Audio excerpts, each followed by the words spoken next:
to the Nerdentials podcast, starring your hosts, Joe Tweedy, Matthew Johnson, Nick Thomas, and Lynn Dudgeon.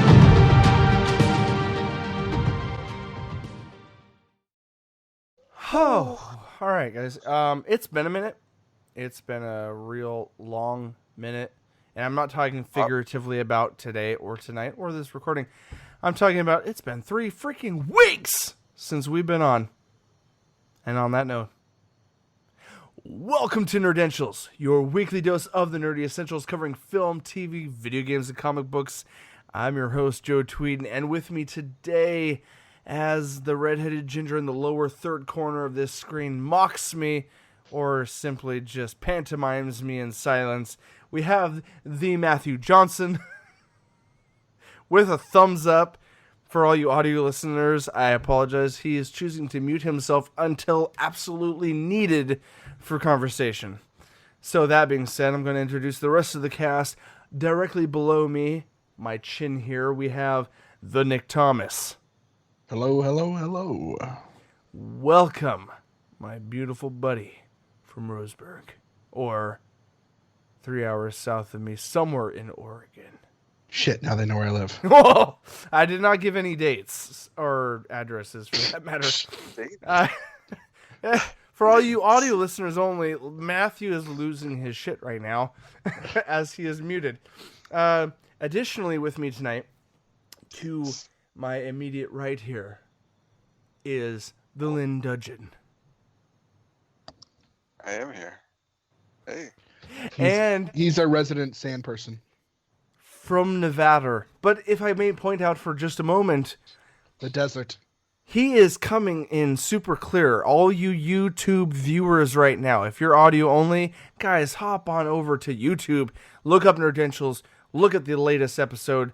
Mr. Lynn here is in full HD, and it's because he's making an effort. On the YouTubes, in the interwebs.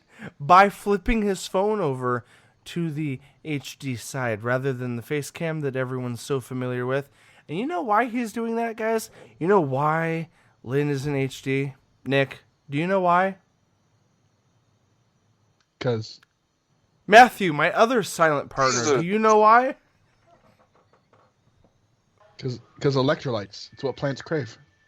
Because it's episode 60 and we want to be big and strong and see all the wrinkles on his face. Oh yeah. Well, guys, we're not jumping into 4K yet, but for all you HD classic viewers in the last decade, this is episode 60 of the Nerdentials podcast. So thank you for joining us. Yeah, I just thought it'd be cool to 60. Shout out the number. It's a nice round, large number for a group of guys that have been going strong for a couple years now. Who you calling large? Right? Well, Matthew, a handful of us are. I wasn't going to point any fingers. I feel like once you hit 60, you're pretty frail. Whoa, dude! I got a coworker in his 60s, and he's keeping up with me just fine, man. Whoa, come are you on, calling your coworker fat? I'm saying he's keeping up with me fine. Where did I say fat? I said he's 60 and he's keeping up with me. I said nowhere in that conversation did I say fat. You were saying that he wasn't frail, so the other option was what you said prior to that, which was a pretty big round number. Mr. Lynn, I don't like to correct. Am I wrong? Well, since you're asking me if you're wrong or not, I feel obligated to inform you.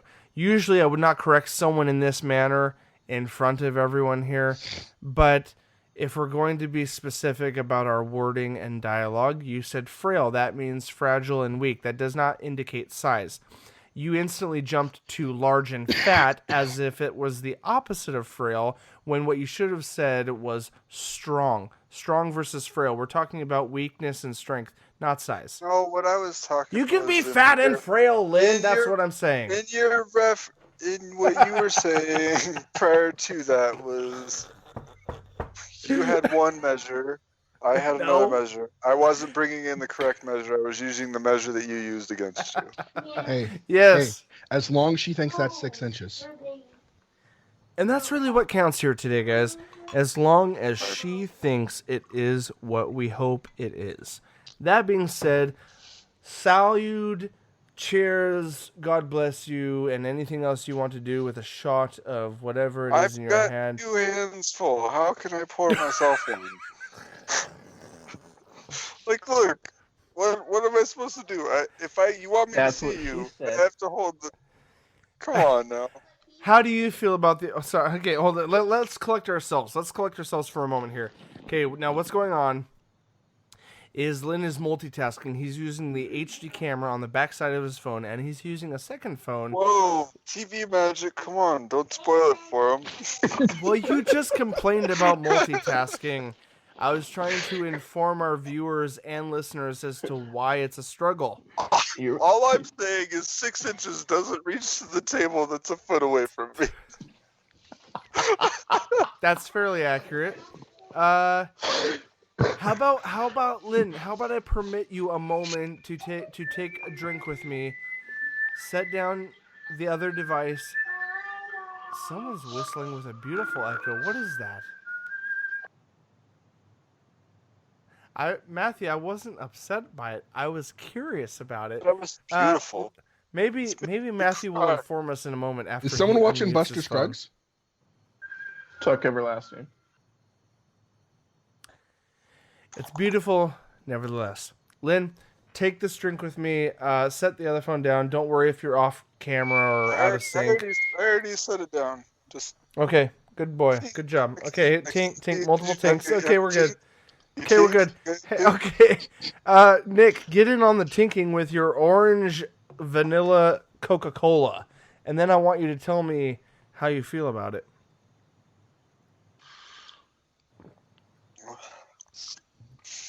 Wait, we're doing food reviews now too? No, I just wanted brief I would thoughts on it. jump on that bandwagon.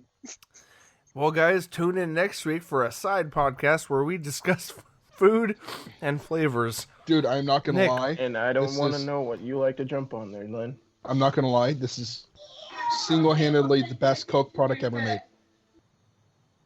Is that really your official opinion? Yes. I love it. And viewers, we are not sponsored by Coke, so We aren't. Nope. I Or do want to throw Twisted this Tea, out hard there. tea. And I'm a Pepsi guy. Well, whoa, Whoa. what's that sidewalk Way to like take- elevator pop up? way to take a left I'm turn, gonna have to dude. quit this podcast now. I cannot be your friend anymore. Well, you know what? Let's get back to the introductions and move forward because I think people have lost track of what we're here for with all this discussion. What are we of- supposed to be here for? I thought we were here to talk. Well, we are. Isn't We're that also what here- isn't that what the podcast is about? Podcast. Absolutely, and it's been. Thank you for that quick-witted '90s quick cut camera movement of your head in the camera. That was incredible, Nick. Thank you. It Or- brought back some MC Hammer music videos. I think.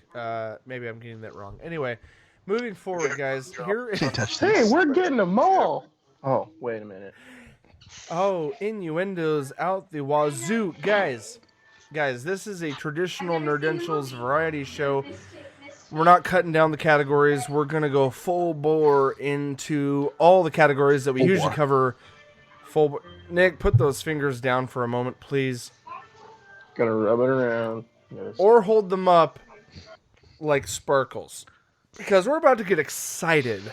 So excited. Those are ones. We're gonna talk movies. We're gonna talk a little bit of TV, and we're gonna dive into gaming. Yes, that is the variety of today's show. We are already 10 plus minutes into the recording and haven't even touched a first topic, guys. Let's gonna jump be an awesome into show. It is, Lynn. Let's jump Is it into TV talk? No. We're gonna go in the categories in which I usually touch on during our intros, where I Movie say. matters. Welcome to Nerdentials, your weekly dose of the nerdy essentials covering film, aka movies, TV, video games, and comic books. Let's tie it all in, unwrap it, and move forward. Guys, it's Movie Matters.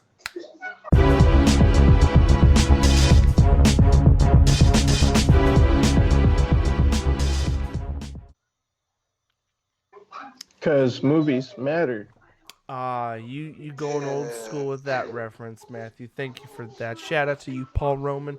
Welcome to Movie Matters, guys. Guys, first up in today's episode 60, the number 60, we're going to hit a few headlines regarding film. One of which... What, Matthew? I'm just waiting? I'm just waiting for the punchline Anticipating? here. Okay, here it goes. Yes. Anticipating the movie news. Guys, first things up, and we've talked about this topic for a while, regarding Guardians of the Galaxy and a certain director, James Gunn. Now, we've talked about it before. If you're new here, go watch some of our older episodes where it's somewhere in the title where it says James Gunn and Suicide Squad. Go click on those episodes because we're gonna get you'll get a little more informed about our previous thoughts. We're gonna quick line our thoughts today and kind of get our present perspective on the current state of things going on. So here's the big news. James Gunn, I'm going to give you guys the quick short of it. James Gunn directed Guardians of the Galaxy 1 and 2. He also wrote the scripts.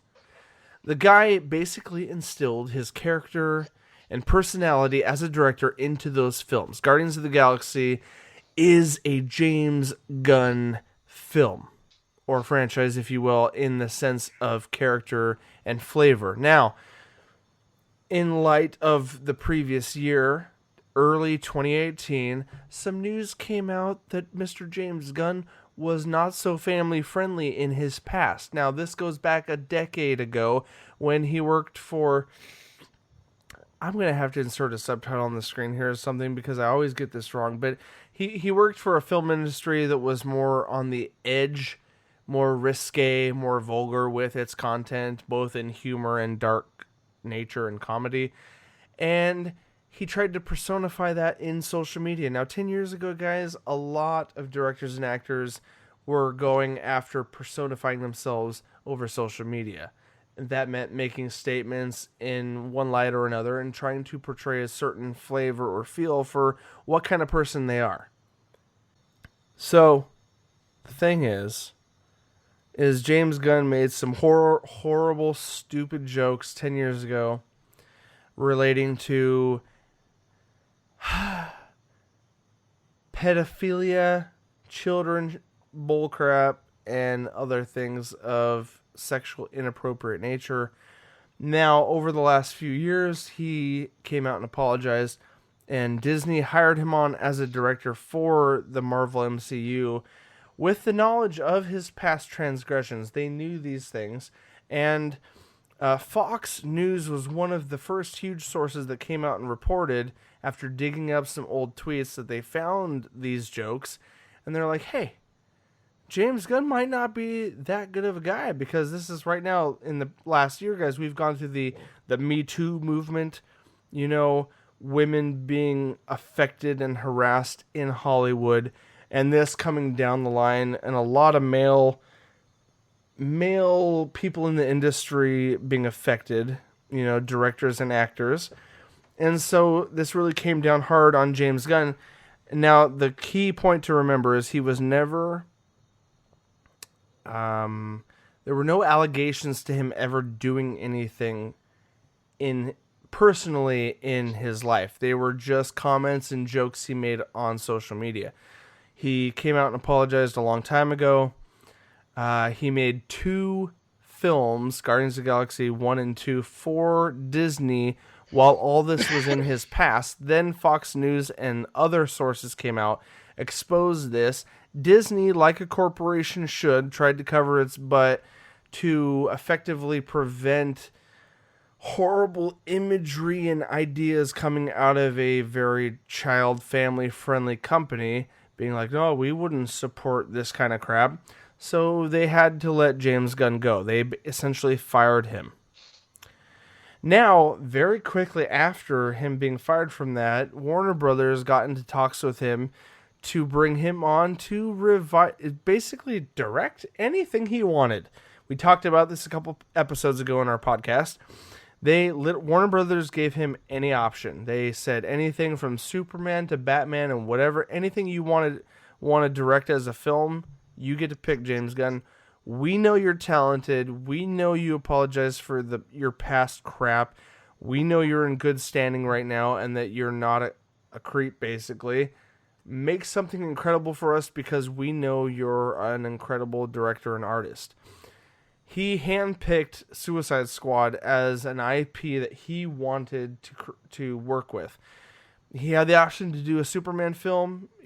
That wasn't his flavor. He picked Suicide Squad. So, in light of the not so successful Suicide Squad that came out a couple years back, Warner Brothers right now is very open to anything that's going to work. And with Aquaman being one of our biggest first-time hits, because Warner Brothers gave James Wan open field, we know what you can do, James Wan. We're going to give you full control, because what else are we going to do? We don't have a Kevin Feige over at Marvel to orchestrate a perfect meshing world right now. We just need good movies. So they gave James Wan full control and said, here, make us a great Aquaman movie. And he did. And they broke box office records. We got $1 billion movie finally over here at Warner Brothers and DC. Crazy. And who would have thought 20 years ago an Aquaman film would have been the one to lead the flag, or wave the flag in the air, so to speak. We can use whales.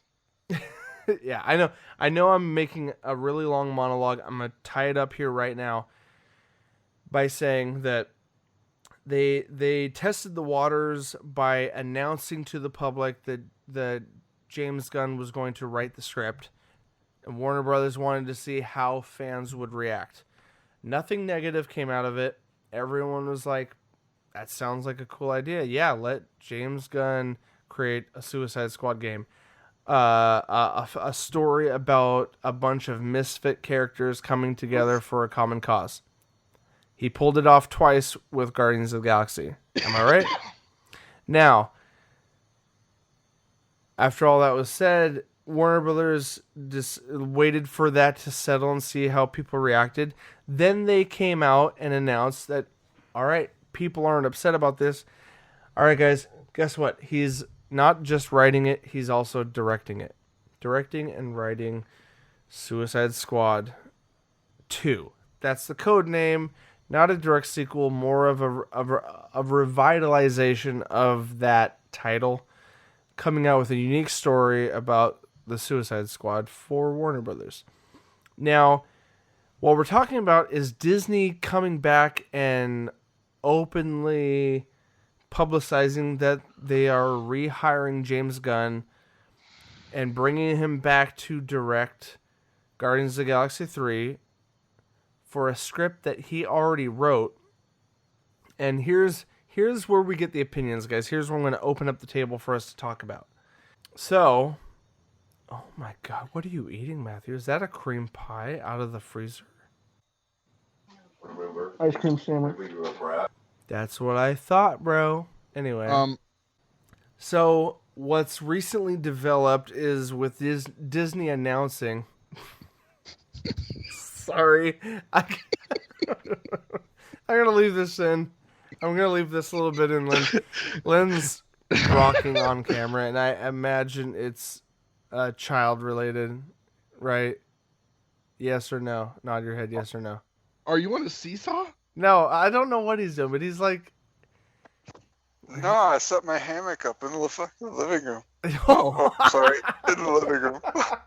Really? I thought you were rocking a kid to sleep. You're literally in a hammock? Yeah. God dang it, Lynn. Props to you for pulling that off. It's comfy. Don't fall Looks asleep on this. incredibly comfy. I appreciate that. On a side note, Matthew, wipe the freaking cream off your beard, bro. He's got a little bit of here. Sorry, I a little bit missed. here. I'm kidding. Anyway, okay, Hold on. Okay, now I'm cutting back. Don't worry about what you see. I'm gonna edit some of this podcast here. Salisbury steak. I could go with some Salisbury steak and deep fried taters. No one knows what I'm talking about, Matt. It's hilarious. KFC, baby, KFC. Okay, I don't want to. Not right now. Don't want to know right now. Let's move on. Let's keep focused, guys. Okay, so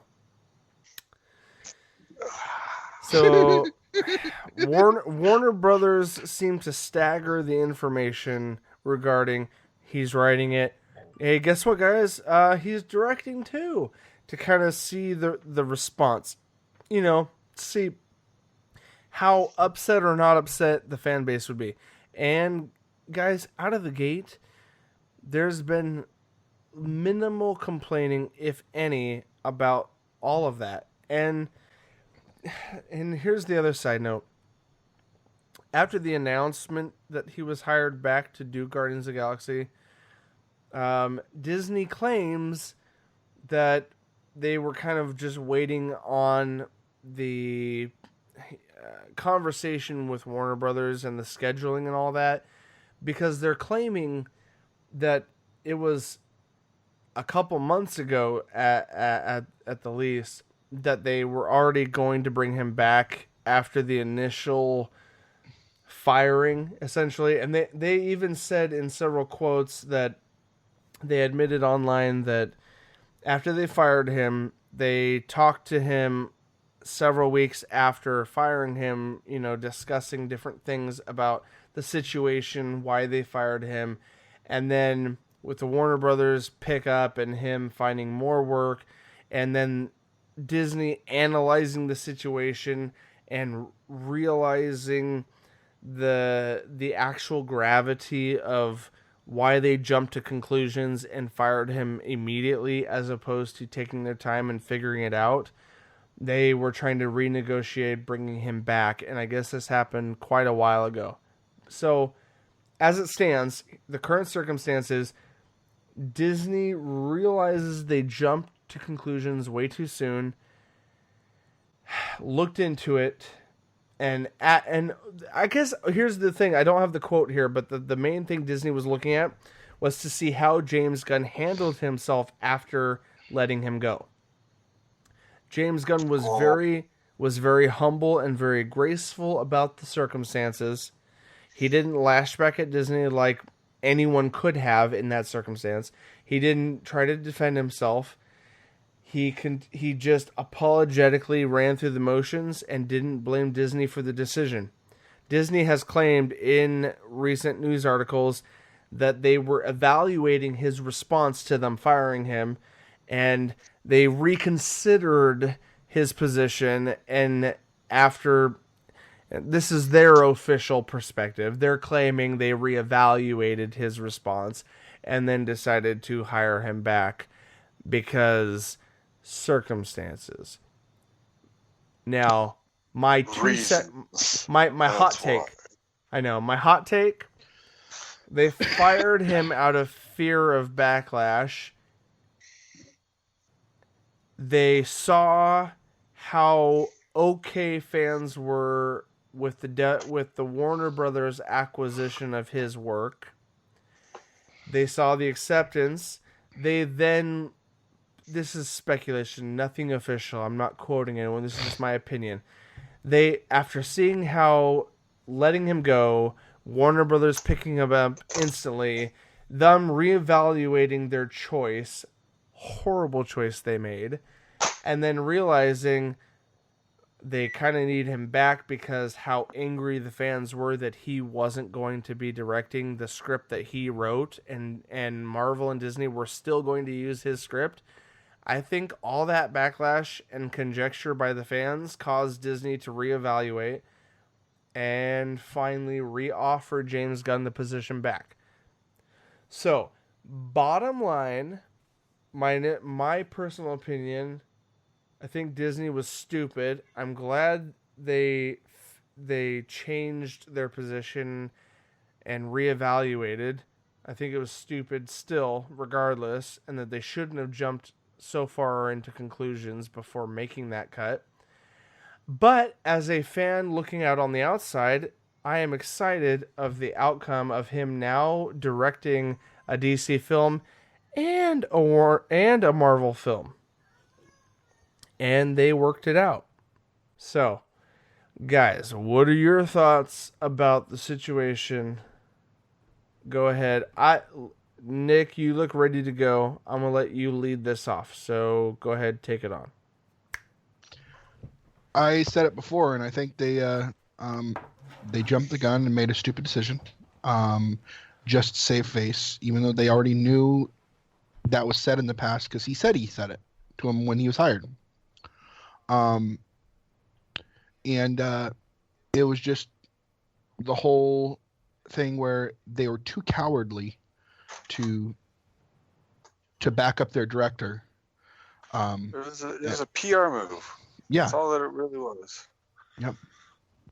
But I am glad they're back. Otherwise, I would not have watched Guardians 3.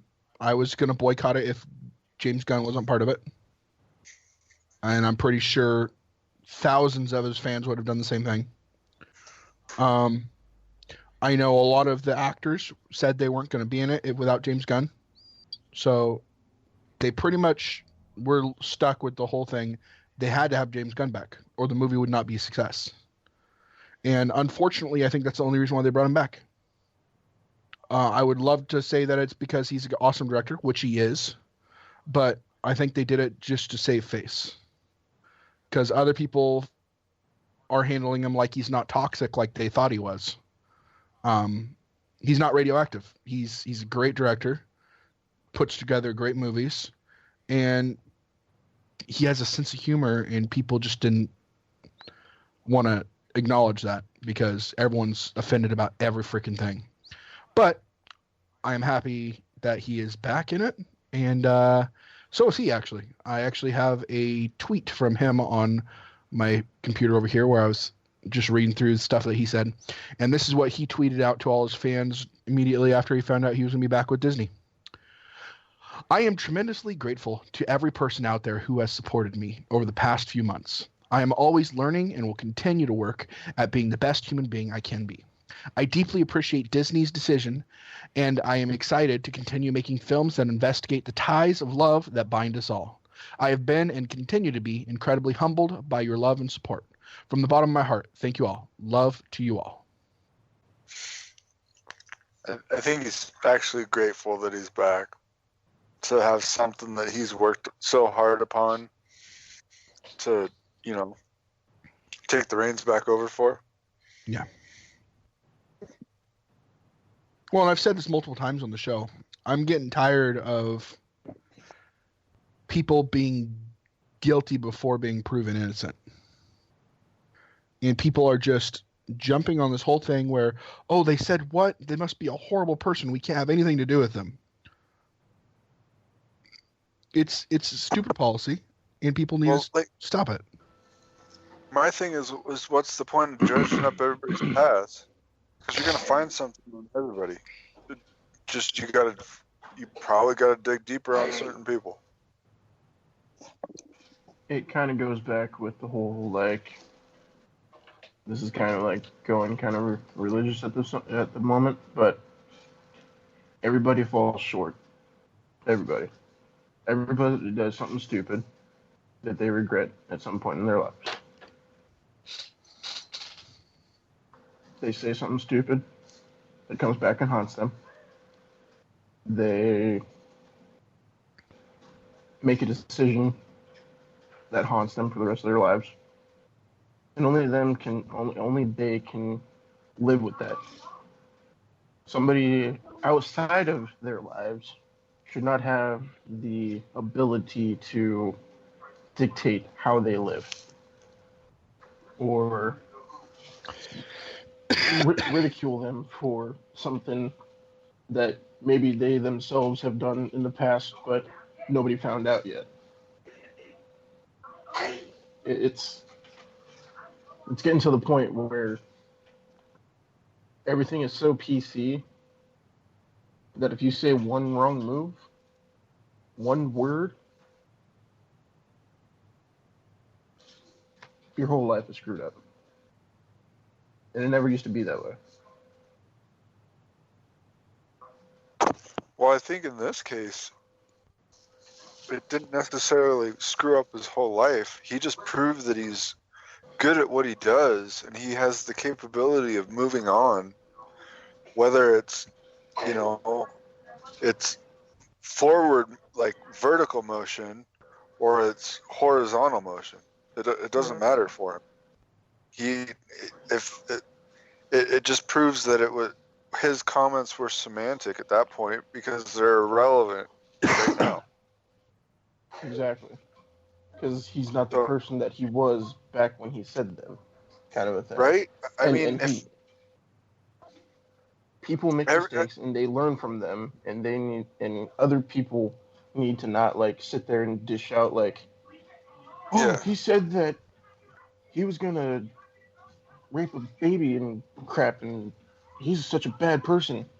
No, it was a bad time in his life when he said that. If we were to go back and look at what everyone said when they were a teenager, I could guarantee that there was something when everyone was a teenager that they regretted saying. Oh, I used to say a lot of stuff that nowadays, like, I'm like, yeah, I should probably stop saying that. That's not really cool. Yeah. But it's a learning experience. It shouldn't be, I think at this point he's proven himself better. Yeah. And he's proven that he has the creative talent that everyone really wants. They're so focused on looking. There's always somebody out there that wants to drag you down. And that person that wants to drag you down is going to find something from your past to try and be like, hey, this guy said this at one point. I don't know if you really want to trust him. And I don't know. It's just, it's one of those things where it's in your past for a reason. And looking back at stuff that I've done in the past, it's definitely cringeworthy. Like anything that I ever posted on MySpace was cringeworthy. And I know from then to now, I am a different, better person. I've learned from those things that I've done. I don't do those things anymore, and I've just onward and upward. Exactly. And it just Excelsior. Amen to that. Excelsior. Disney basically goofed up. They let him go after my whole personal take on James Gunn, I believe he is this generation's Spielberg back in the 70s, 80s. He is that innovative with what he does, in my opinion. I'd say that he has the creative direction of that. He's a little bit darker, but it's okay. He's like Tarantino.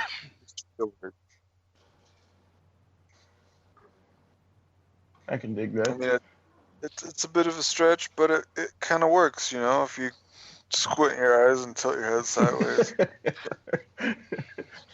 Have a few beers. I can see it. I can see it. It's right there. Yeah. Trying to say your alphabet. I'm just glad that he's doing Suicide Squad 2. And that he's also doing... well, as far as I've read, it's not going to be Suicide Squad 2. It's going to be Suicide Squad. It's going to be a reboot. Yeah.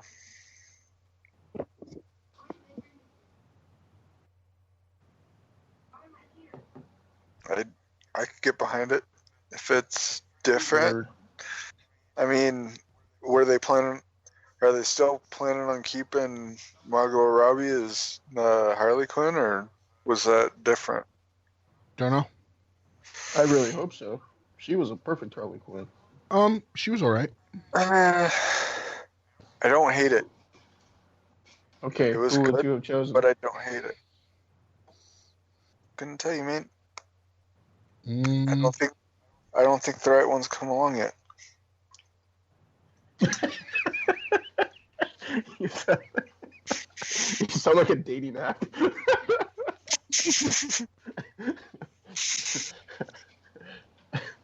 I'll find her someday. No. I'm the nice guy. She'll find me. She'll find me. Sorry, I appreciate nice guys. I really do. I don't want to offend nice guys. You're nice. Shh, don't tell my secrets. Right? So, now that we've moved so far beyond the topic. I mean, it's still on the topic. I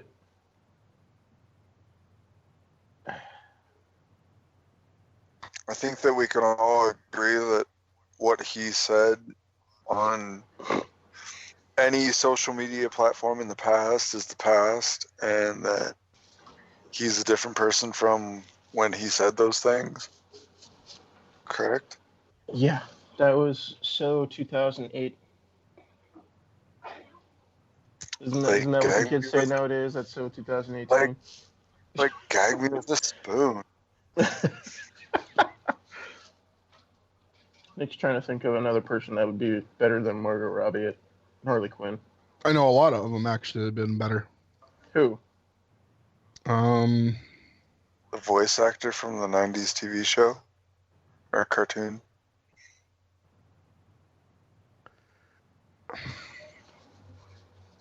She doesn't have a face out there.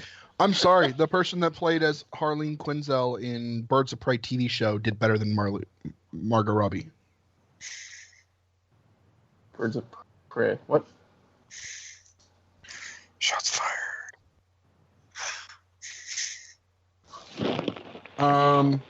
I haven't seen it. Is that on the DC app thing? One of the ones I would have put on there would have been a great actress.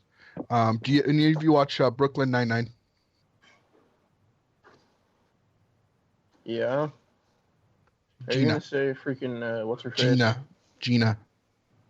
No. Yeah. She would have done better than Margot Robbie. Margot Robbie was not a good Harley. She was a good Harley.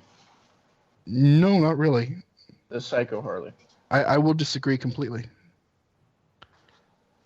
Yeah. Her acting is just way too bland. So is a freaking what's his face? Sorry, they almost had the perfect actress. She was actually she was ready to do the job, and at the last second they moved away from it. Zooey Deschanel. No, think about it. I don't think I can see her as. She still would have been better than Margot. That's debatable.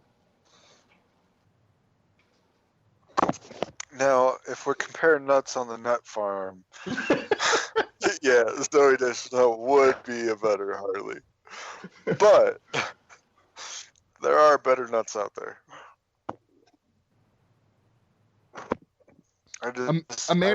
Who played Joker? Amanda Seyfried was up for the role too. She might have been all right. Well, she's a great actress. Oh, who's the chick from Happy Death Day? Not so much.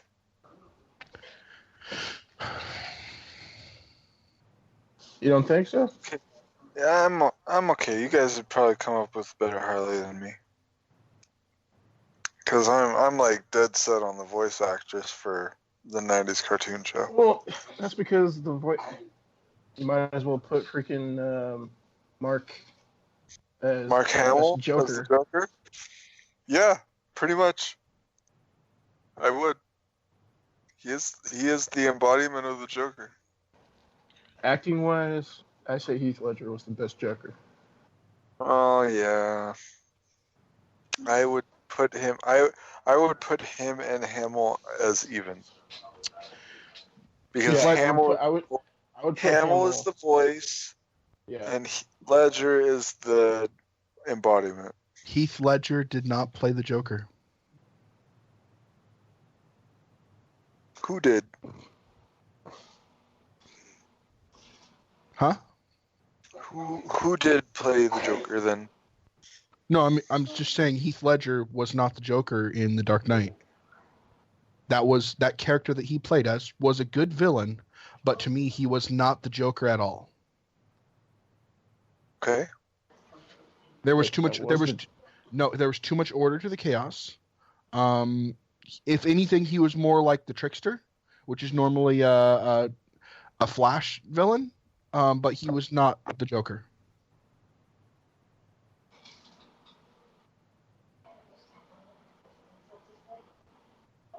I think he was probably the best twisted Joker that there was.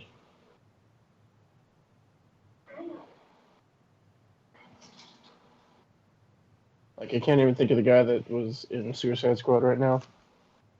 Jared Leto. That Joker was stupid. In my opinion.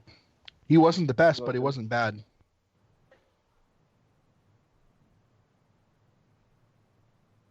But there really wasn't much of him to represent it. Yeah, I know. That's what I'm saying. He's a method actor, and if he was allowed to actually do all the stuff that he was doing on set in the actual movie, I think it would have been better.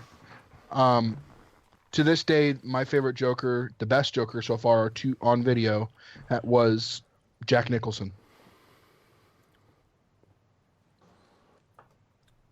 Damn. I still say, and I will fight this to the end, that Heath Ledger's character was great, but it was not a Joker. He was not the Joker. He was a different villain. Well, can I interject briefly by also pointing out that this was a real life take at Batman delivered by Christopher Nolan, and that it was not a appropriate adaptation to the more fantasy comic style version. Can we? Is that a fair statement to make? Mm-hmm. At least, I completely agree with you, Nick. It's not the classic Joker by any stretch of the imagination, but I do think, at least to the merits of Heath Ledger and Christopher Nolan, that it was a beautiful interpretation of what a realistic or real life Joker could be. And I'll leave it at that. Especially with him in the nurse outfit. On a side note, how much of a tangent did you guys go on? I literally just jumped into your Joker commentary. How far did you leap away from James Gunn? Well, we went into Suicide Squad, and then there was a question of if Margot Robbie was going to reprise her role as Harley Quinzel, and then we went on to actresses we thought would have been better as Harley, and the fact that I thought Margot Robbie was very bland at her role and didn't do a good job. You white sheep. Just briefly, for the audience's sake, I don't imagine I'll edit much, but I did have to step out and do some fatherly duties for a baby. So I was unable to see where the conversation went, but I will leave it to you guys since you took it wherever it went, and I appreciate that you guys carried it forward anyway. I would have interjected maybe Drunk. once. I may have interjected briefly on the Margot Robbie situation, but I don't disagree with any of your points, Nick. I enjoyed her performance in the original Suicide Squad. I know that goes against popular belief or popular opinion, I should say. And the whole movie itself goes against popular opinion. I like the film. I do too on a personal level, as far as what it could have been. Yes, I think Edgar Wright did not get to shine his light as a director in this circumstance, and this was just before Warner Brothers gave up control over what it felt the franchise as a whole, the comic book franchise of the DC universe should be, was still heavily being controlled by Warner Brothers corporate up until the release of Suicide Squad. Among the first 4 films, honestly, so it's disheartening to know that we're not going to get to see the original direction that these directors could have given us. Regardless of your opinion of Zack Snyder, he had a vision that he wanted to go with, and he couldn't fulfill for a compilation of personal reasons and corporate control, unfortunately. And same with Edgar Wright. Edgar Wright had wanted to do... Oh, shoot, I'm messing that up. I'm going to have to redact that. I don't know. Anyway, I'm thinking of Ant-Man, guys. I'm thinking Edgar Wright and Ant-Man. I apologize.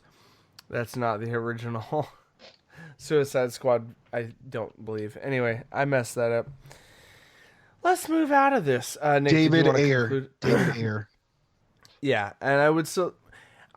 but just to bring the Marvel into this for half a second, I would say the same. It happened for both of them. We didn't get like the original vision for either of those films, unfortunately. Anyway, David Ayer. Both were right. good movies. The Suicide Squad was a good movie. Ant-Man was a good movie. Mm-hmm. Yeah. Just on a personal opinion, I would have liked to have seen what the directors would have offered out within complete control anyway. But was there anything? Okay, so that was a James. Just got to screw everything up. Well, until now, seemingly. Okay, unmute yourself. Hold on, and remake your statement. What did you say? I'll screw it up again. What's up? Who's they in your Disney. statement? Oh, we're talking about Warner Brothers. I was backtracking to Suicide Squad. Sorry. My bad. Anyway, I was backtracking to Warner Brothers finally not making mistakes by letting their directors take control, which we got with James Wan and Aquaman. We've yet to see what Patty Jenkins delivers for Wonder Woman 2. I guess early screenings of Shazam, including early releases of Shazam, are extremely positive right now. And watched. There was a little TV spot on the TV earlier that I saw that it's from the Shazam movie, where the supervillain comes in, Mark Strong, and then his buddy's like, dude, supervillain, and then Shazam grabs a big life-size doll of Batman, get him, and runs. I've seen a bunch of clips, dude. I'm so excited to see how that movie plays out. It looks like so much fun. I'm excited about the movie because the character. I love that actor, Zachary Levi. Zachary Levi. I've officially heard it pronounced. Yes, it's Levi, like Levi's. Like Levi jeans that you wear. Were you going to say something, Matthew? I was telling Joe, like a couple days ago, that I wish I had money for this weekend. He goes, why? I was like, because Shazam has an early showing on Saturday. Shazam! Anyway, Yeah. promising future there. Oh, Lynn. Whoa, you jumped the gun there, bro. Fuck. Too late. Not to be confused with the James Gunn. All right. Oh, but Moving on from James Gunn to our next big topic. We'll chop that up a little bit, and I'll let you open up this, Nick. What are you talking about? Our next bullet point. Go for it, Nick. Disney. Didn't he or Disney, or didn't he do it? The Disney buyout of Fox is finally official for $52.4 billion. Let's redact that for a second. No, that's not the official buyout cost. Because Comcast raised the bar and it went into the 70 billion plus mark. I think the point, I don't think it's relevant right now, Nick, as far as, I mean, you can look it up to verify, but I don't think the price point's relevant right now. I think the relevancy is the fact that Disney has officially wrapped up all the paperwork and negotiations. So as of 2 days ago, Disney officially owns Fox. Thank you, Matthew. Some epic orchestral music going on in the background there. It is official, Nick. Yes, it is. Oh my goodness. So, Sorry, guys, those go ahead. Those numbers were from ibtimes.com. Well, the 52 was close to like the initial offer that was made before Comcast swung back and tried to raise the bar. And I think it was 70 to 76 something billion. It was inflated because of the bidding. Yeah. Yeah, the original sale cost was the 52.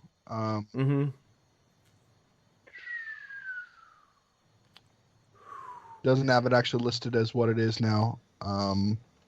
It's okay. We'll dive into those deets later. The main reason we bring this topic up is because we just kind of wanted to get a feel around the nerd table for thoughts and opinions on what we think the future holds. And I'll give you guys a few deets up front that you guys can react to right now based on what I've heard this week being talked about. First off, Dark Phoenix feature. No, still coming out. Still coming out, Matthew. Sorry, Matthew is pantomiming certain reactions and thoughts because he's got a noisy background right now. He'll unmute when he's ready to deliver a full opinion. But Sophie Turner, who is Sansa from Game of Thrones, who is playing the young Jean Grey in the Dark Phoenix film from Fox, it's in complete final production. All the trailers are out. The release date's there. It's still coming to theaters. It is not connected to Disney in any way. Up at this point, Disney is not going to make any changes. It's coming out as it is. The movie is done and ready to come out.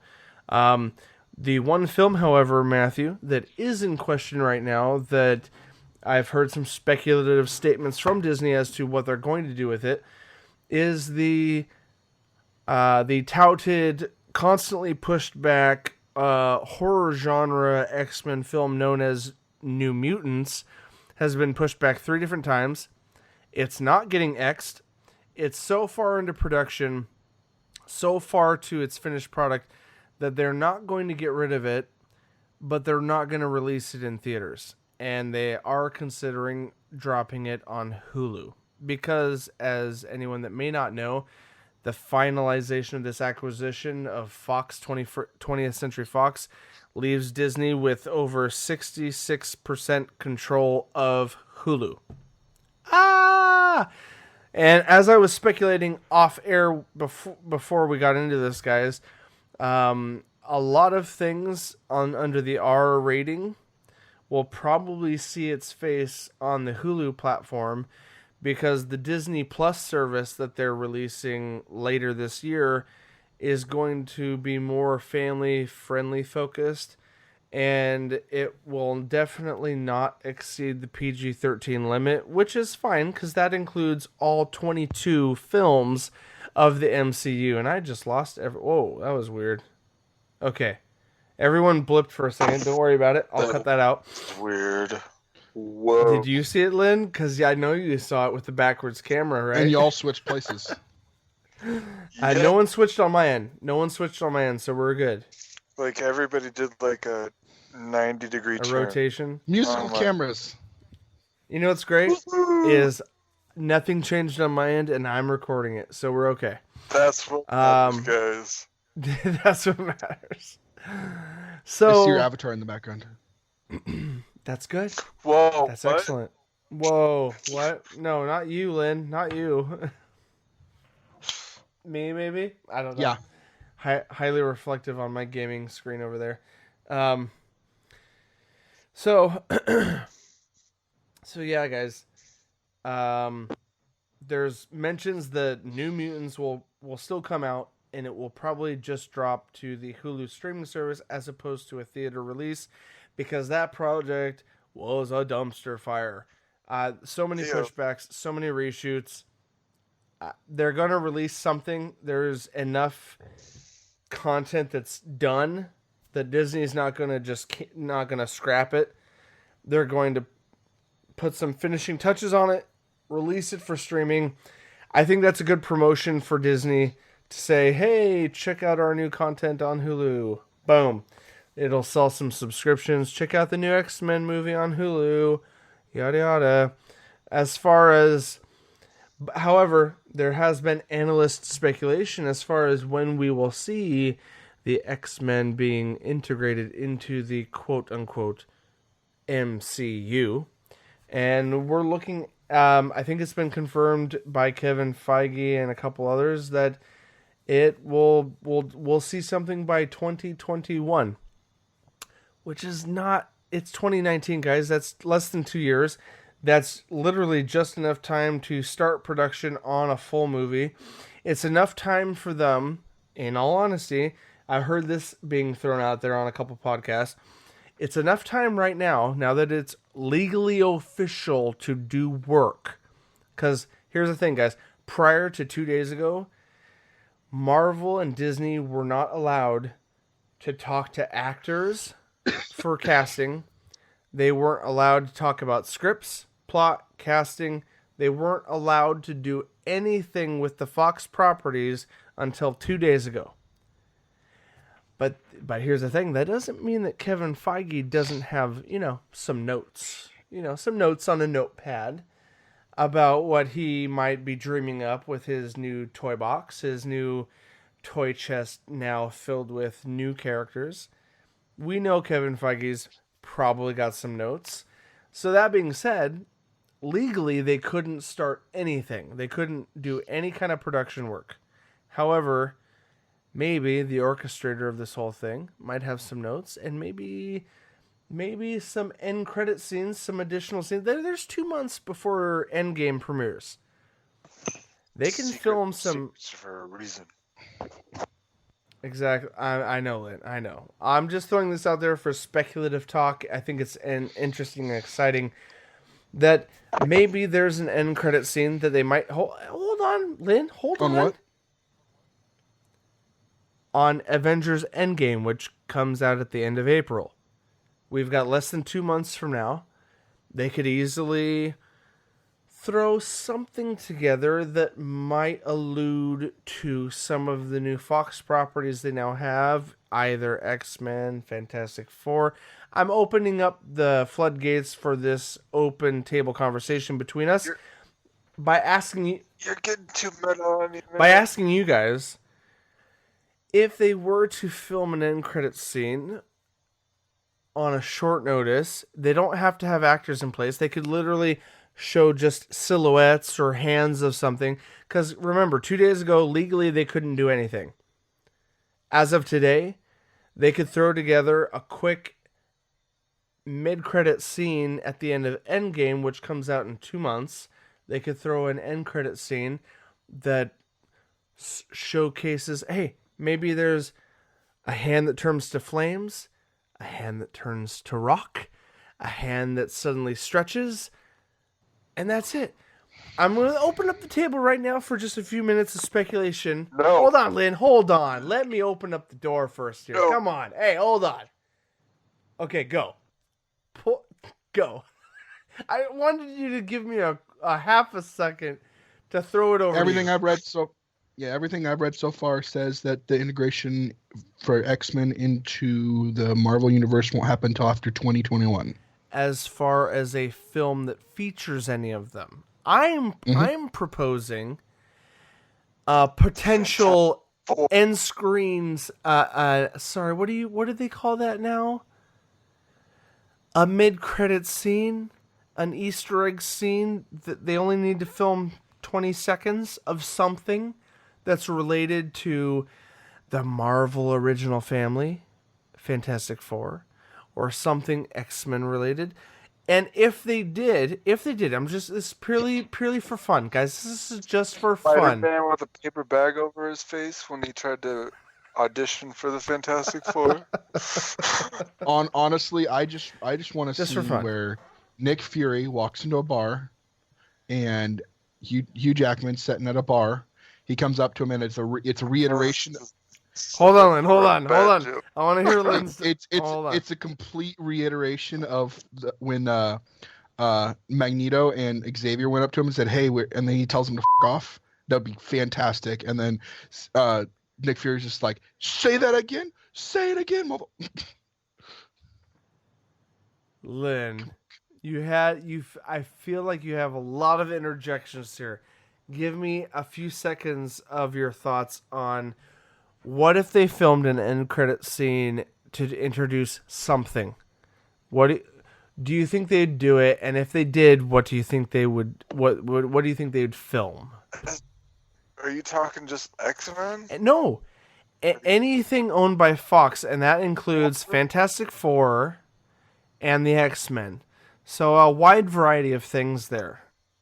If they were going to show anything off. If it were honestly a Fantastic Four reference, letting you know that the Fantastic Four were going to be introduced into the universe, it would have to be something with the Human Torch and something related to being flamed on.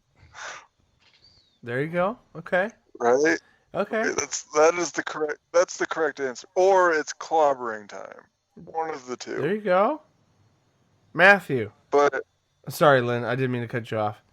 But go for it. Matthew, you look eager to say something about this. It couldn't be the Human Torch because Chris Evans can't be both people at the same time. Oh, no, but he is already. He exists as both.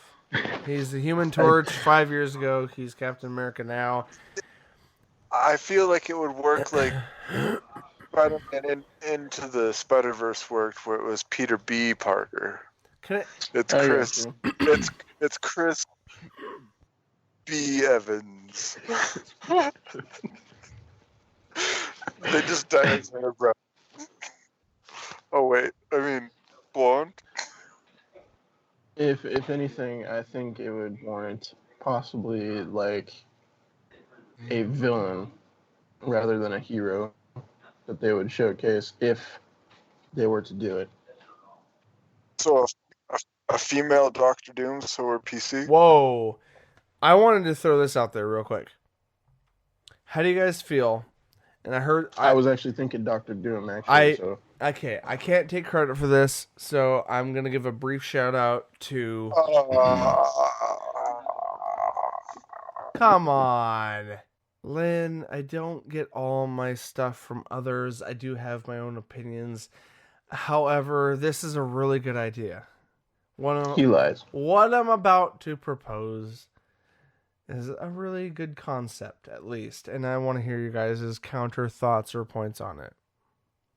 Here it goes. Stop it. Female Gambit. No. Not against it, but no. Nothing in regards to Gambit. Hold on. Here it is. What do you guys think about? Okay, we're moving past Endgame. We're not talking about end credit scenes. Let's talk about the first Fox-based property developed within the MCU. by Kevin Feige, Disney, Marvel Studios. Here we go. Here's the idea. With Fantastic Four, because we know they're going to do one of those at some point, and it might be their first take, and I think if they do it, it would be good. What if, and then you guys give me your counterpoints, how do you feel about all of the Fantastic Four crew? Stop shaking your head no to Fantastic Four, Matthew, and just wait for the delivery. Let me give you the pitch. Thank you for the thumbs up. Here we go. The Fantastic Four, as far as casting goes, is a bunch of no-names. New actors. And how do you feel about Doctor Doom being cast by someone that is known? So the film features a well-known actor playing Doctor Doom, who is the villain against 4 unknowns. That's the concept. I don't have I heard a couple good ideas, but I don't have the exact actor that would be perfect for Doctor Doom. But we get a bunch of unknowns as the Human Torch, Grimm, the Thing, and family, and then a well-known Doctor Doom. Okay, ready, team, go. What's your thoughts? Won't work. Well, that's a little closed-minded, sir. What's your elaboration on it? In our current MCU, all the characters are portrayed by well-known actors. The star power lends to their character. Nope. Without star power for Fantastic Four, something that should have started the whole thing, I think it would fall flat on its face. Nope. I will hard disagree immediately. I don't want to hear anyone else's thoughts because I want to make one quick point, and then Matt and Lynn can interject if they disagree with me. Here is my arguing definitive point behind your well-known actors. Yeah, I put air quotes in there for you guys who are listening to the audio only. Yes, I'm being a little bit of a dick at the moment. I would like to interject that actors like Robert Downey Jr. were known, but were not infamously known prior to Iron Man. Now, let me give you my full spiel before you argue against what I'm about to say. Let me also point out that by and large, the community outside of the comic book industry didn't know who Iron Man was. And I would say this in the broad sense. My mother, my sister, grandmother didn't know who Iron Man was.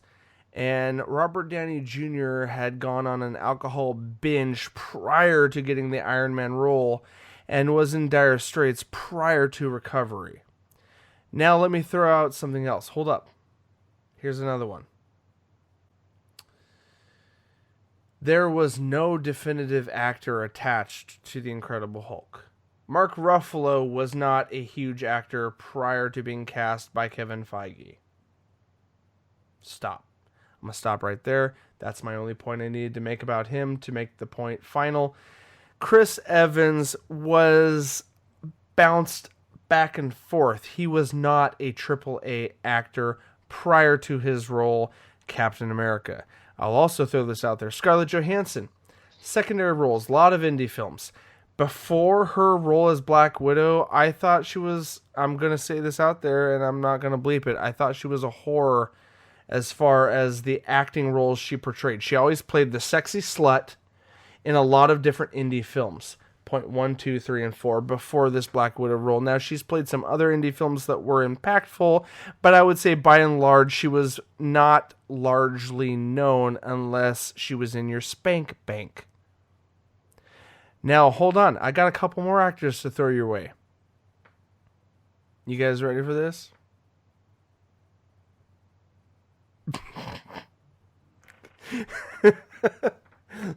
Hold up. Before I go any further, let's go back to what the MCU was prior to Iron Man 2. Because before Iron Man 2, there was no MCU. Marvel had no plans of making an extended universe. Disney didn't even own them at the point. When Iron Man 1 came out in 2008, there were absolutely no plans for Marvel Cinematic Universe to go anywhere. They took a bet on casting Robert Downey Jr. No one knew anything about Iron Man prior to Robert Downey Jr. being cast as him. And it became so successful that Marvel integrated a sequel, and then Disney, guess what? Bought them out that same year and produced Iron Man 2 under the Disney label. And then after Iron Man 2 came out, then the cascading onslaught of films and integration started. Prior to that, no one knew anything about Marvel superheroes unless you're a comic book nerd. I would love for you to point out some huge films or some huge AAA roles that any of those actors were in prior to this that would completely defeat my perspective or argument in this matter. Okay, go.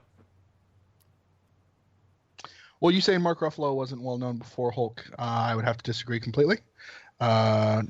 Maybe because he wasn't well known to you, but they picked him because of roles that he's actually been in. Like really big for 13 Going on 30, All the King's Men, Zodiac.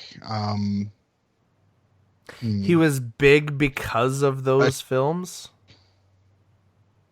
He was big before Avengers. Define what? Hold on. Let's define this. Hold on. Mark Ruffalo was going to be the Hulk, I knew exactly who it was the second they said his name. Lynn, I'm sorry, Nick. Let me make one point. I've watched in the past in my childhood a lot of movies. We all have. I didn't know who the hell Mark Ruffalo was before he was cast in this role. Call me ignorant if you'd like, if you think that's where my perspective comes from. However, I just want to offer up the idea that all the films you threw out there that you named off very quickly, okay, he's in them. Was he the main actor? Was he the main character in all of them? No. Okay. Hold on. Hold on. No, but okay, then go ahead. What? No. I'm saying before you get into your counter, let me say that he was a very large supporting role in a lot of those movies that Nick did list off. I won't. Shutter Island. I don't want to discredit, but like Zodiac, he was a very big supporting role for that movie. Okay, so I'm not trying to here. Okay, here I'll stop talking. I'll stop talking after. Give me 30 seconds. Give me 30 seconds, Lynn. I'm not saying either of you are wrong. I'm just saying. I know you're not. I'm not. In for. You didn't have to mute yourself, dude. I'm a huge asshole when it comes to talking over people. Anyone listening to us long enough knows I'm a huge head asshole that cuts everyone off. I do it all the time. I'm openly admitting that. I apologize to our audience if you guys have hated me for it. Hopefully you've grown to love us as a group and understand that we're all best friends and that everyone knows I'm a freaking asshole when it comes to certain topics and conversations. And everyone that doesn't hear them on the podcast, Matt and Lynn are shaking their heads no. I respect you guys and appreciate you trying to support the asshole here, but give me 30 seconds to just lay out the reason why I'm saying what I'm saying, and I'm not disagreeing with anything you guys have said. Especially what Nick just said. He made several valid points as far as what Mark Ruffalo has done. So, when I say an actor is well known, I'm talking about the broadest, biggest audience in the world. I'm not talking about the people that follow film. I'm definitely not talking about the nerds, which are all here at this table. When I say an actor that's well known, I mean when you say an actor is well known, it means they're well known because they are the leading actor in multiple films. When you say someone's been in thousands of films, but they're just the co-star, I can guarantee you half the people you talk to, I don't have stats to back this up, it's just a general perspective, that half the people you ask won't know who that person is. Period.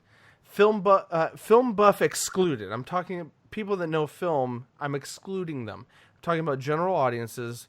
When the MCAA rates movies and gives it a rated G rating, a rated PG, that stands for general audiences. When I'm talking about the broad sense, the mass public that knows what actors are what, if they're in secondary or co-starring roles, I don't consider them well known. And I would say the mass public doesn't consider them well known unless you watch a lot of movies like my mom, or you're just well versed in the nerd culture of film. A lot of us here, all of us, I would say, know what actors are what because we talk about them on the regular. Prior to Mark Ruffalo being cast as, and yes, I might be in the minority as far as Mark Ruffalo goes, I didn't know who he was. All the movies you listed, Nick, I've seen all of them. I still didn't know who Mark Ruffalo was. He played as Papa in Wind Talkers? No, Nick, I'm not asking you to list off who the character he played was. I'm trying to make just a very basic point. Mark Ruffalo. Who's he?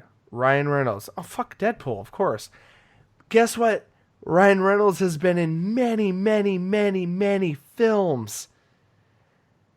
If I asked your next door neighbor who Ryan Reynolds was, I guarantee you they don't know who the fuck he is unless they've seen Deadpool. And they're like, oh, what are you talking about, Deadpool? That's a horrible film. Hold on.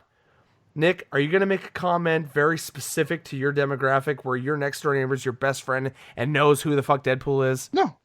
I was actually going to say the thing that actually comes to mind when someone says Ryan Reynolds is Van Wilder. Okay.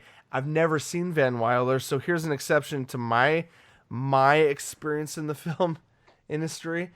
I haven't seen a lot of classic films that the actors you list as being well known have been in. However, regarding I'm sorry, I'm probably talking in circles now to our listeners. I apologize, listeners.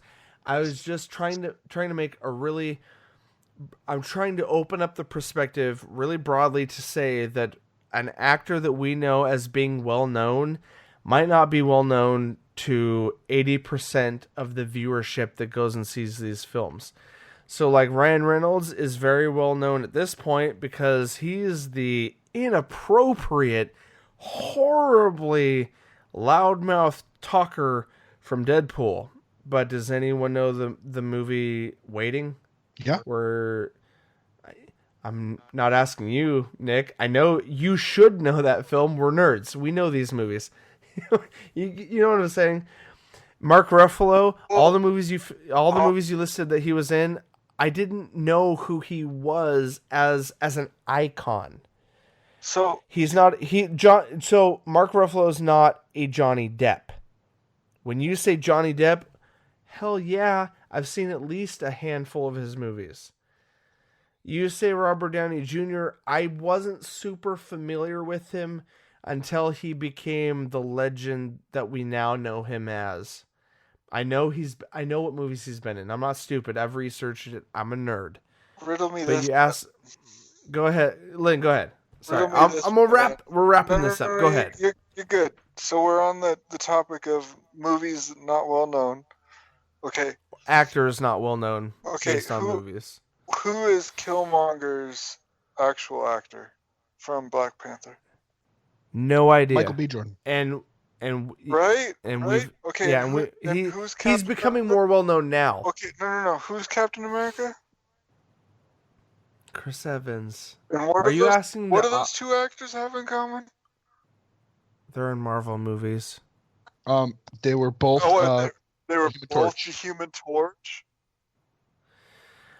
I never saw the horribly failed reboot of Fantastic Four where Michael B. Jordan was hired as the Human Torch.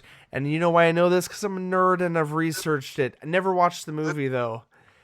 You ask my mom who Michael B. Jordan is. She don't know. She has no clue. In the 2015 Fantastic Four. Yeah, never seen it. Well-known actors, but now Michael B. Jordan is all of a sudden real big because of Black Panther.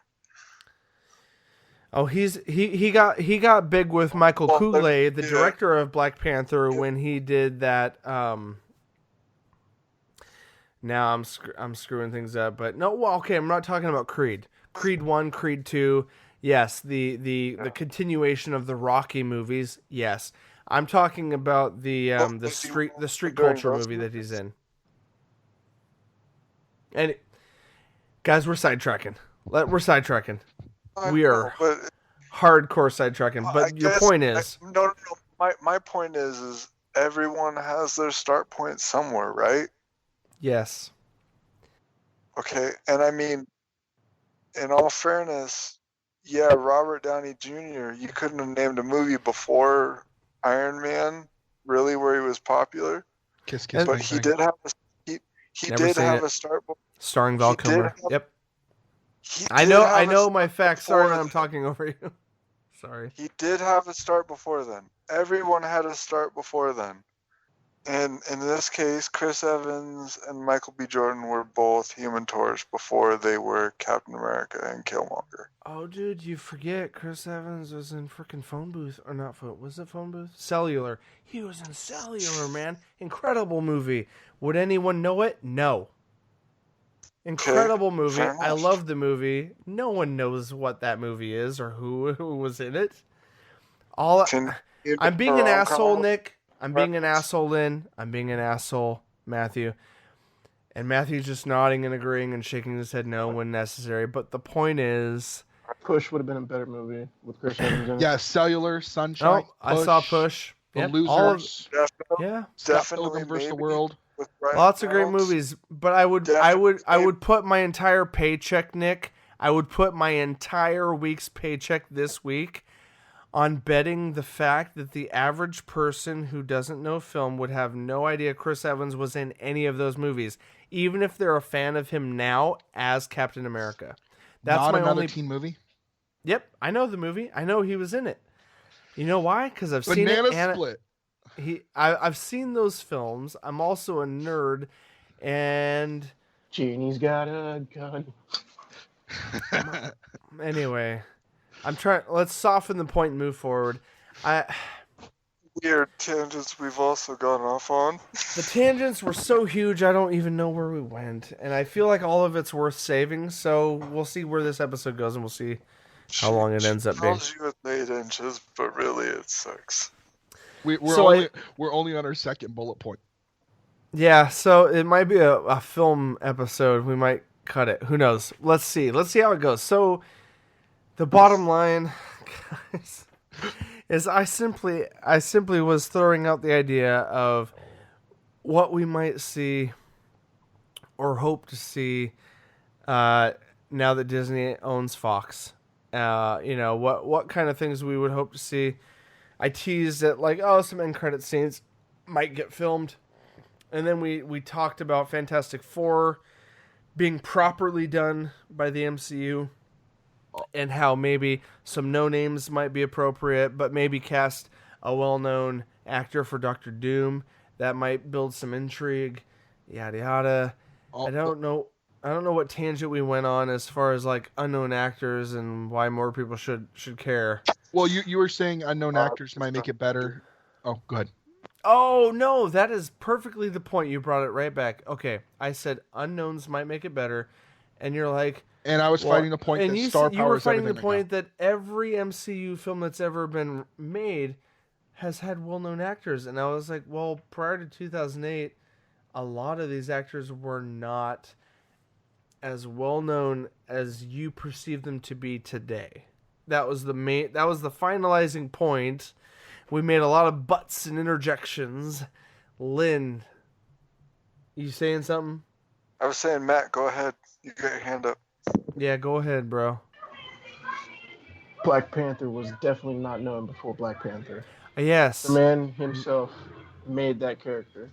So I could see where people would actually agree with having some unknowns that may have done a couple films beforehand, but they didn't really realize it, and then showcase their talents as the new Fantastic Four. Matthew, yes, because Chadwick Boseman. Unless you've read up on what he's done before. Nick, what's the last movie he did right now? The last movie? I don't know. Last movie without looking at the internet. I remember movies like 42. He was in a lot of shows like Castle.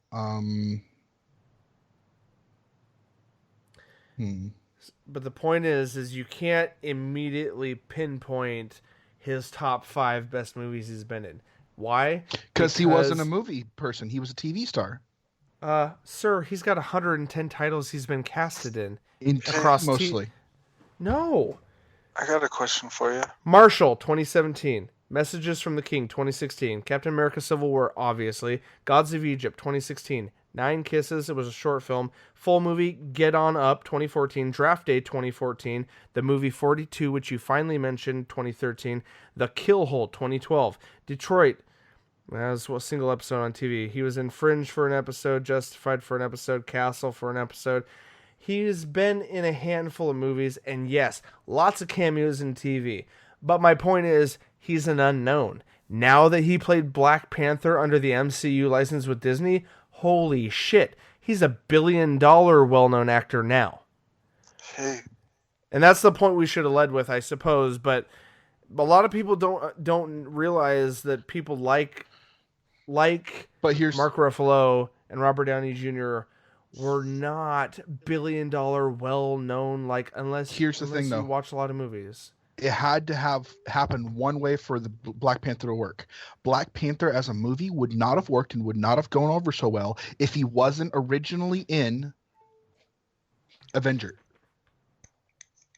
The Civil War. Ooh, that is a hard opinion, Nick. Ooh. Because no one would have known who Black Panther was and go watch it. They introduced the character before to introduce you to start with, so people were interested. If that character was not introduced before in a movie before, the people that didn't know wouldn't have cared. You're making a very interesting topical change because we're going from actors who are known versus characters in a fictional universe who are known or not known. And the only thing I want to say before we move forward and try to continue with our show is how well known do you think Iron Man was? Very well known. Nope. No. Not to the public. Dude, you gotta think outside the box. You're a comic book person. Iron Man is one of the most popular characters in comic books. Nobody knows who the Iron Man was before 2008 as far as the general public is concerned. 100%. I would disagree. I think you're ignorant if you believe that. How many people do you think knew who Iron Man was before the movie came out? A lot. What's a lot to you? What's the number that distinguishes a lot? We can cut this out. We can call this a rant section. The great majority of our generation would know who Iron Man was. Nope. The great majority of the 2 generations before. I'm asking for numbers, not age ranges. I'm not asking for demographics. How many people? I don't have a number. I'm just saying a lot. You're saying in your circle, everyone you know knows who he is. No, I'm saying in general. I'm not trying to make you feel like shit. I'm trying to bring a very realistic point to your perspective. Nobody knew how popular Okay, guess what? Everyone knew who Iron Man was. Guess what? British singer who sounds like shit. A song called Iron Man. Yes, people know the name Iron Man. People understand the concept of Iron Man. Does anyone know how popular he is in its fiction that it comes from? No. That's all I will end with. And I beg you to find proof where the mass majority of people prior to 2008 had any clue who Iron Man was, as far as how popular, cool, or interesting he was as a character outside of your circle of friends and your age group. I'll cut all this, dude. I don't want negativity on our show. I did not know the Iron Man movie was coming out till it was in theaters, and the person that dragged me to it on his birthday was my uncle. Yeah? He grew up when Iron Man came out. My point. Exactly. Your generation didn't understand how popular Iron Man was because Iron Man was created before you were born, Nick. But I did understand how popular Iron Man was because there's the animated shows. No, you had shitty fucking shows. First off, but they were there. They existed, yes. But when were they created? Before the 90s or at the beginning of the 90s, and they were not highly popular. They were not huge. They did not take off like the X-Men did in '93. Not even by a long shot. No, sorry, dude. I'm ripping you apart. I'm gonna pull back. We got to stop this. I'm gonna cut this bullshit. I want to cut this because this is super negative. I'm being an asshole. I'm digging into you. I'm coming from the outside research perspective, not from the fanboy and I didn't grow up with Iron Man. I don't know this shit. I didn't grow up with it. You don't have to research this. You don't have to look up more details. I need to pull back and stop being an asshole. I need to cut this out. Because Lynn and Matt are just like, oh my god, dude, fuck, Joe's on a tangent. Hold up. I do pose a question. And I'm down for it being cut out if I am way out of line. But before Pulp Fiction, can you name me a movie that Uma Thurman was in? No. But I'm not a film buff, dude. Maybe someone my age who's been into film their whole life would probably be able to tell you. I want to say that it was the one that made it. Well, that came out way after fucking Pulp Fiction. Crazy Ex-Girlfriend? That was way after Pulp Fiction. Yeah, Crazy Ex-Girlfriend? That was way you're after. Talking about. Sorry, I was thinking of Kill Bill. The sequel to Pulp Fiction. As far as the actress goes, Kill Bill launched Uma Thurman's career. Whatever. I don't know. She did play Monster in that one movie, which was based off a serial killer true story. Yeah, that wasn't Uma Thurman. That was Charlize Theron. Sorry. Pulp Fiction was the springboard for Uma Thurman. Okay. See, I'm showing my ignorance right now. Robin Hood. There's a category of characters, films, or fiction that I am firm in. And there's a wide range of film that I'm very ignorant in, and I try to know the scope of the public view regarding what we do talk about. My thing that I'm trying to get at with what I was bringing up was it's not the actor, it's the story and the director that launches those actors to where they need to be. You know what I mean? Yeah. Because the roundabout point you were getting at, the roundabout point Nick was getting at, and the roundabout point that I've been getting at is that, yeah, sure, they might not be well known, they might be well known, or they might kind of be in the middle, kind of getting up there pretty quick. That one movie that they were in that kind of catapulted them to where they're at now. And it's all it's the director. It's the Tarantinos, the James Gunn's. It's the Spielberg. It's the success of the film itself. Yeah, it's the And entity everyone as involved. a whole that makes them succeed, and that's what we. Interject means you have a counterpoint or something maybe off-putting. I'm just kidding. Go ahead. So, anybody want to care to guess what the opening weekend was for Iron Man?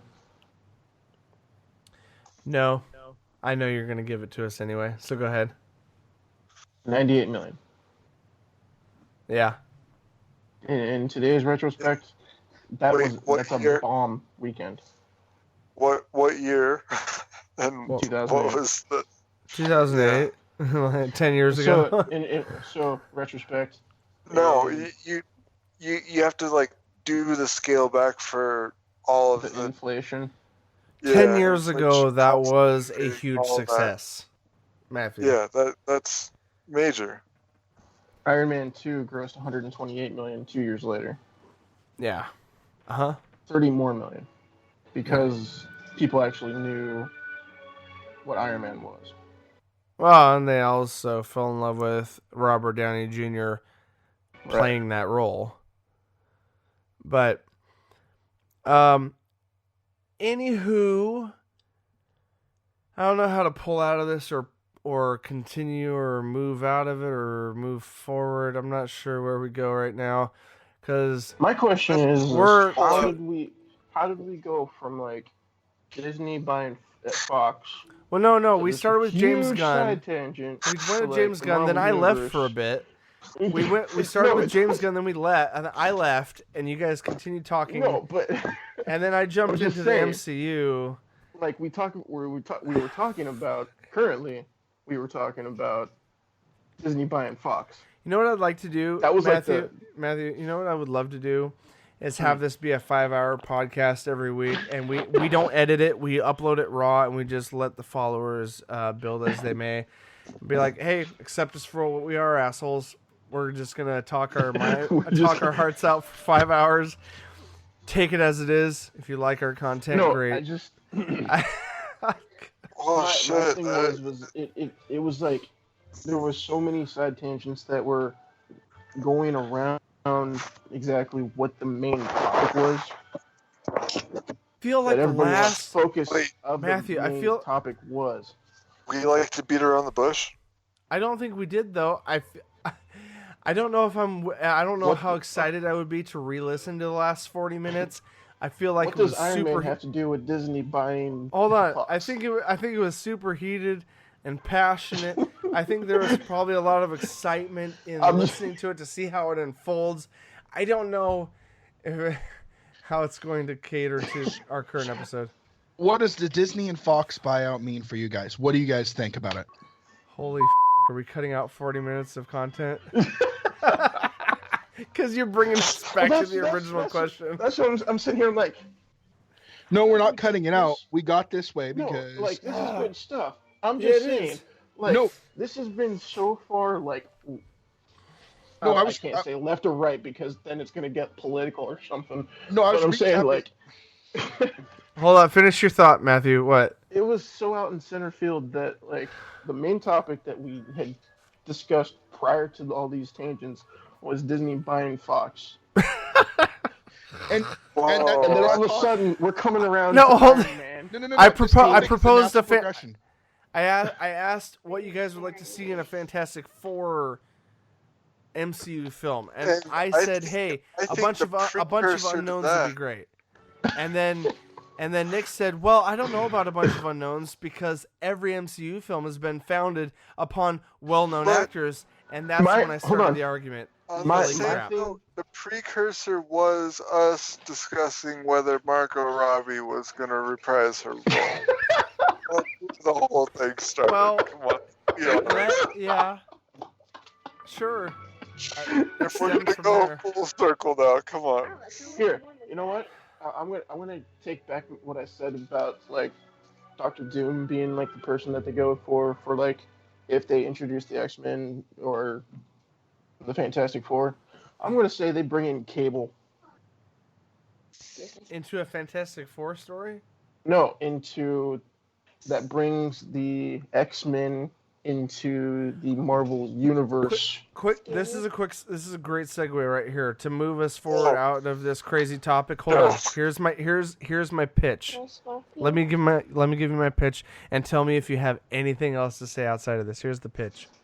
Here's how I think they should. Last time. No. Wait, here it goes. You're gonna like this, Matthew. You're really gonna like this. I'm bored. Here's my pitch for the MCU introducing the X-Men into the MCU. Here's my pitch.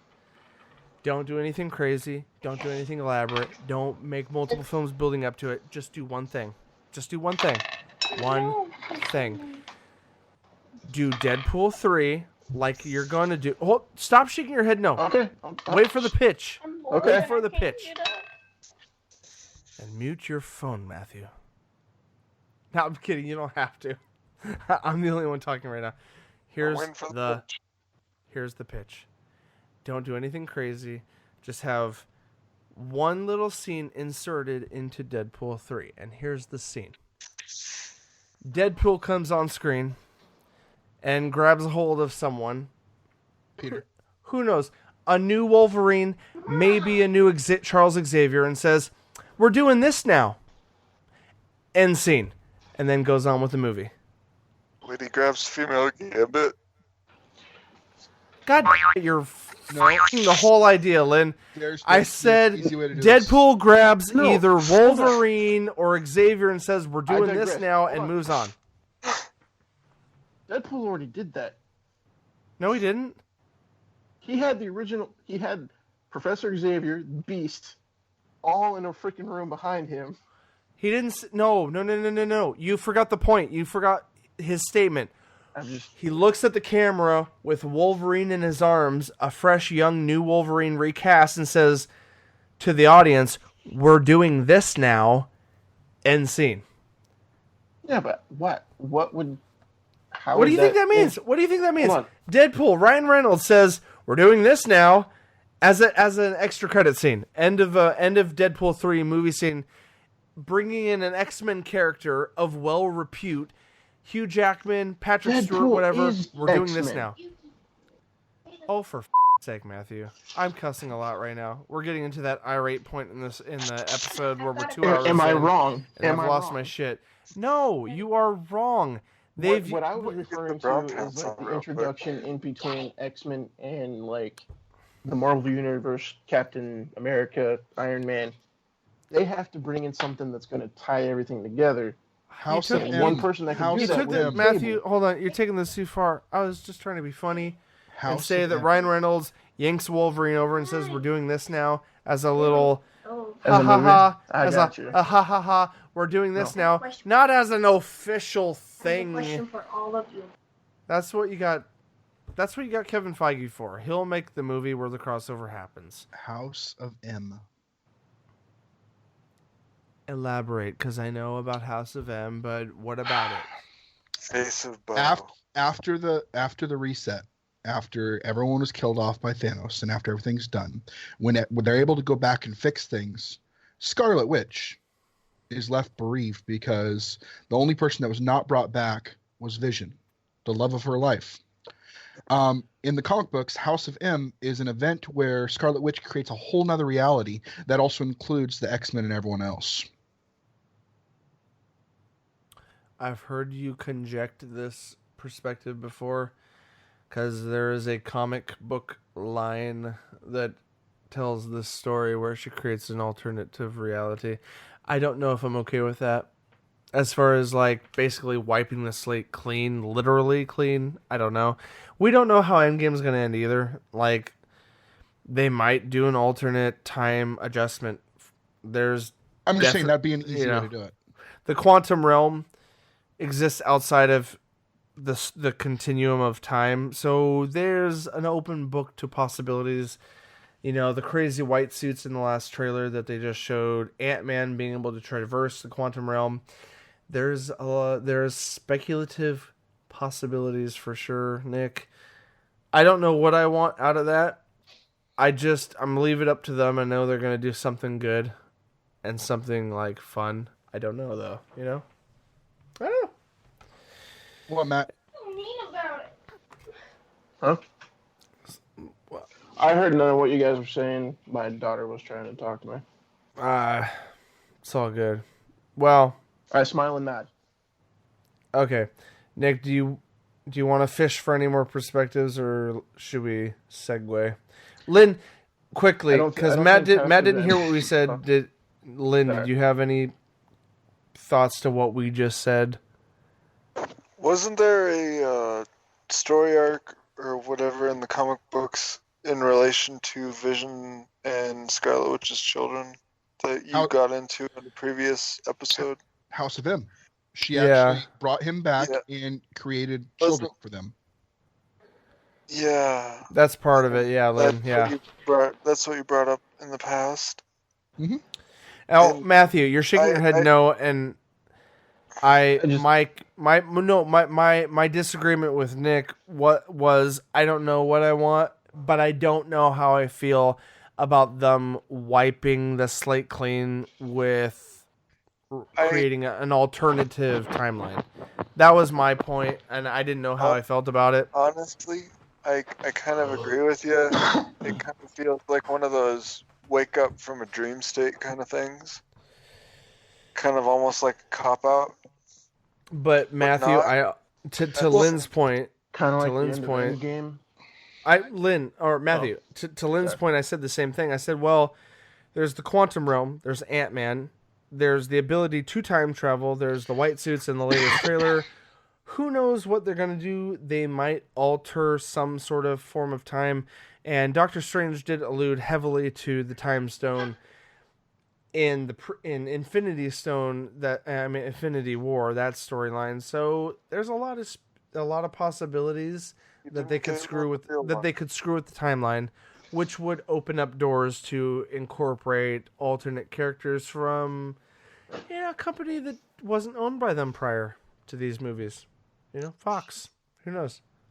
You didn't give them the real time stone. That too. But there's still time involved, so... And Ant-Man and the Quantum Realm exists outside of time, so there's a lot of speculation as to what they might do with time regarding this movie, as far as the plot goes. Flashbacks.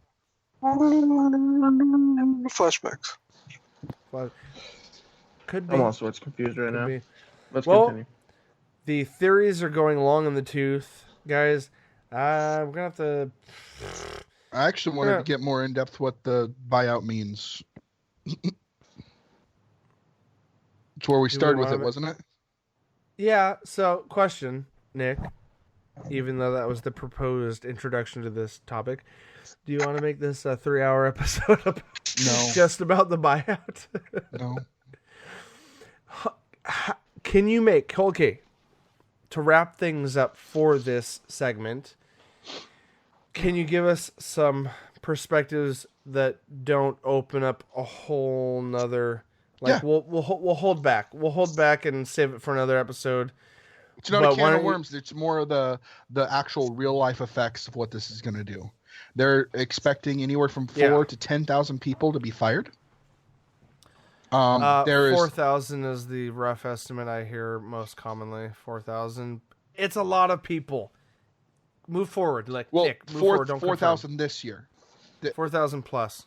Yeah, between now and 2021, they're looking at laying off 10,000 people from between Disney and Fox altogether, and close down multiple places like Fox 2000, which was known for what did they release? Are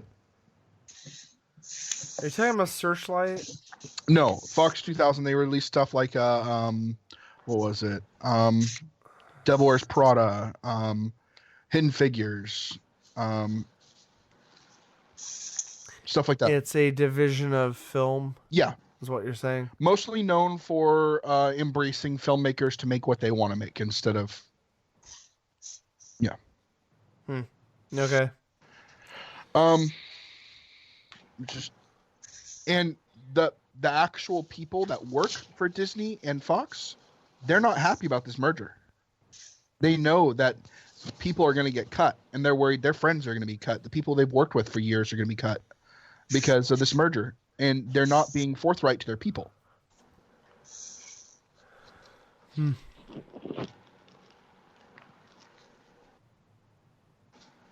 I think if Disney was smart, they would keep everybody the way they are and just put it under an umbrella corporation. Yes, that was a Resident Evil reference, but whatever. Well, just to add to / interject on your point, Matthew. Unfortunately, the reason these cuts happen is because they're not. Disney as a corporation is not acquiring multiple studios to do multiple projects congruently with each other. They're acquiring properties, i.e. intellectual properties, i.e. Right. IPs, which means in the slate of their releases, to earn back their money, they can't keep paying for people to sit around outside of their scope of releases. And the same thing happens with gaming industries.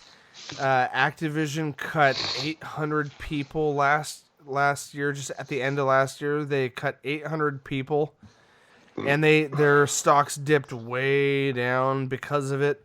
Because Destiny wasn't performing well enough amongst several other projects, and so their shareholders were like, hey, we're not making back the amount of money you promised us. And how does Activision respond? Oh, great. They cut people from their subsidiaries like Blizzard, who's never had problems producing, but because Activision essentially owns them, Activision's the banhammer that has to cut people out in order to exude those profits back to the shareholders. Now, I don't know how it relates to the movie industry, but I feel it's very similar, especially on a corporate level, because we're not just talking about film, we're talking about Disney corporate, which owns more than just film. Right. They own merchandise, they own parks, Right. they own a massive number of media groups as well as news stations and TV, ABC television, and now they own a whole lot more, having acquired 20th Century Fox. They own Freeform So and all that fun stuff. So as a corporation, they spent $20 billion more than they anticipated because Comcast swung their big hammer fist and said, "Ugh, we're gonna give you guys more money. Come over to our side." And Disney's like, "Fox is worth too much to us. We can't lose them. All right, guess we're gonna pay more than we wanted to." Man, the reason being for that is because of what Fox owns as far as X-Men franchise. No, dude, Fox was worth less than $50 billion, and they were about $10 billion. They were $10 billion in debt. I get that. I'm just saying for Disney. What I'm saying is, for Disney to buy them, they had to pay for their value and pay off their debt. And Comcast, who's one of the big six when we're talking about major corporations in the world that own all the media, Comcast is one of the big six, and they offered more money. Yes, now the big five, because Fox is gone as its own company. So Comcast offered more money, and it became a bidding war. Disney had to throw up more money than it's worth. More money than they're in debt, more money than their actual value, more money than they're actually worth in order to buy them. Now they have to spend the next 10 to 20 years to make up all that money by releasing content that comes into the positive as far as profits go. If they have to keep paying all the employees at Fox their daily wages while trying to recoup that loss, it's going to take them a lot longer. I disagree with this, Matthew. I'm a humanist. I am a working individual. I provide for my family. I think it's bullshit, but that's the corporate view, and how they see they're going to make their money back is they have to cut people. It's No, complete crap. I get that. I just think that what I was referring to is more or less like with the whole, as far as like a working entity for them without changing like names and all that fun stuff. Never mind. Anyways. You're fine, dude. I don't know how I'm gonna. What do you guys think? Should we go completely raw on this episode and release it as is, or should I chop some shit out? We've talked a long time about film, specifically this topic. Yeah, we haven't even talked about TV. I haven't talked about my review of Happy Death Day to You. Or Captain Marvel. I've seen a couple films as well. We do this, guys. We go a couple weeks without talking to each other, and then we get real deep on one topic. Listeners, hard cut 2 hours and 40 minutes into the recording. The first 20 minutes were bullshit. An hour and 40 minutes of a really long conversation in the middle. A little more bullshit at the end. Might be an hour and a half episode, I don't know. But the point is, we had 2 huge topics and it was all film-based. And I just want to apologize to those that expected a variety of topics. We don't talk often enough, listeners, us nerds. We're all best friends.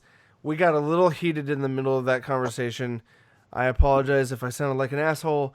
Everyone has forgiven me. We're all best friends. We all love each other. I'm still going to put this episode out as a really nice, hot topic film episode. We will get back to the other topics very soon. A lot's been going on. We're going to get you guys caught up. TV talk, video game talk. It's coming back. I'm sorry that's not how tonight ended up. That being said, guys, I just want to say thank you for coming back. Thank you for allowing us a couple week break. Even though you didn't allow it, we chose it. Thank you for coming back. We took a 2-week break from the podcast just to unwind within our family lives. We're back on track. We're going to come back more consistently like we have been. Thanks for being here, guys. Stop disapproving, guys. Come on. I'm not trying to be cheesy. It's just coming out that way. Guys, 3 out of 4 nerds disapprove. go to nerdentialsmedia.com if you want to check out all our stuff. There it is. .com. Nerdentials Media, guys. Go check it out. All our podcasts, all our other content can be found all in one place. Or if you're just floating on YouTube, look up Nerdentials on YouTube. That's where you'll find all the wonderful videos we have orchestrated for this group of individual nerds. Guys, for myself, Nick, Matthew, and Lynn, this has been your Nerdy Essentials. And as always, nerds, we'll see you on the other side.